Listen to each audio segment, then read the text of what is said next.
a Bit of Addison History segment, we focused on Addison's farming heritage. Today I would like to talk about some of Addison's less traditional farms. There used to be a mink farm on Villa Avenue where the Messiah Baptist Church currently stands. The farm was bounded by Ardmore Avenue on the west, Comstock Avenue on the south, Lorraine Avenue on the north, and Villa Avenue on the east. The farm bred and raised minks for their fur. This photo shows the mink farm from the backyard of the Kufke family home on Lorraine Avenue in the mid-1964. The farm was operated by Ulysses William Wiley. Wiley was born in Minnesota, spent time in Nebraska, and moved to the Chicago area by 1935. According to the 1940 census, he was living in Addison on Villa Avenue with his wife Rose. His occupation was listed as carpenter. In the 1950 phone directory, a business ad under the heading Fur Farms advertises the Reddy Mink Farm on North Villa Avenue.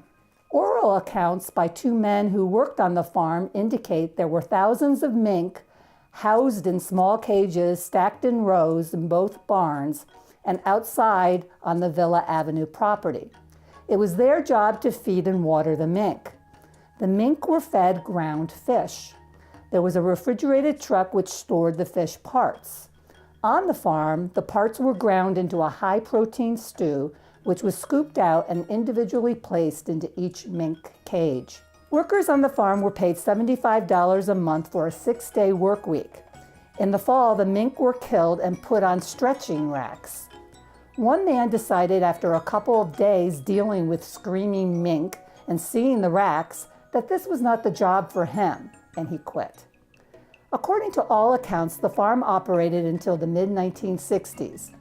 The church purchased the property in 1965. Another farm that operated in Addison around this time was Gimble's Game Farm. Nicholas Charles Gimble was born in Hungary and immigrated to the U.S. in 1904. He became a naturalized citizen in 1913, and during World War I, he lived and worked as a bartender in Chicago. By World War II, he had moved to York Road in Bensonville. In 1947, a newspaper writer notes, "Gimble has been raising exotic animals for many years."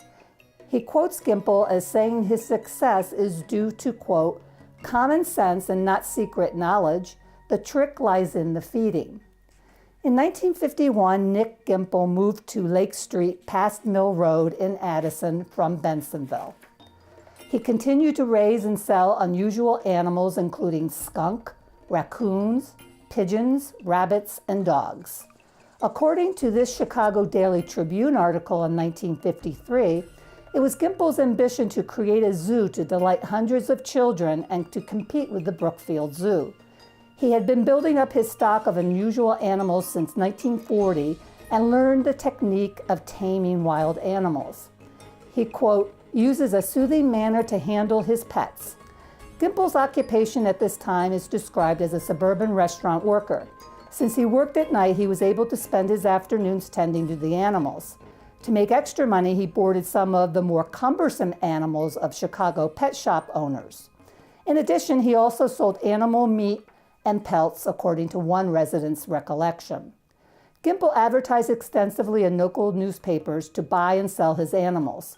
In 1951, his ads are promoting his puppies, pigeons, squabs, pheasants, coons, skunks, and rabbits. One ad indicates that he was also in the business of selling farm equipment.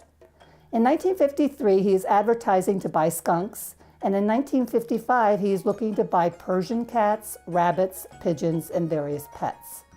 It is unclear from existing records how long Gimble operated the game farm. He died in Hampshire, Kane County, Illinois in 1975. You can learn more about the history of Addison by visiting the Addison Historical Museum. The museum is located at 135 West Army Trail Road. The museum is open Wednesday and Friday afternoons between noon and 4 p.m.